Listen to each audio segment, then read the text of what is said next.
So, hello girls, welcome na po sa atong tutorial sa atong lilingayon water billing and collection system, no? So, last time ato ang gihibalo ang material bills unsaon to pagbayad, saan pag-edit ug saan pag-delete, no? So, karon guys, ato ang hibalon ang about sa reading sheet. So, short lang ni siya. Kay kini manggong reading sheet options na to dire or nga button is optional lang ni siya, no. Kung gusto mag reading sheet ang isa ka ang reading nila karon kay ang reading sheet bangod purposely ang purpose jud ana is ang manual reading kumbaga, no. So for example there is a reading sheet,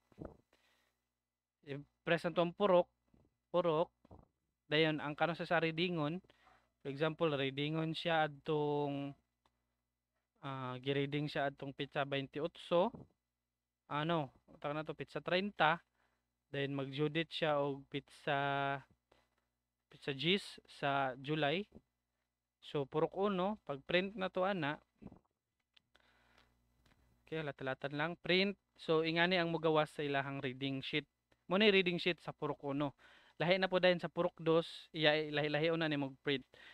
So kini manggod ba mo gani gamiton for manual purposes lang ni siya. Manual reading, dili gini siya ingon nga necessary. Ako lang ni siyang gibutang for ang purpose lang jud ani is for manual reading. For example lang jud nga naglisod ta og reading sa mobile, for some instances lang jud siya, situational lang jud bitaw siya. So ako lang ni siyang gibutang for lagi kada lang. So diha ra taman, no, diri sa ato ang sa ato ang manual reading sa reading sheet. O sa sunod lahi na pod ang atong talakayan kini na pong payment. Okay?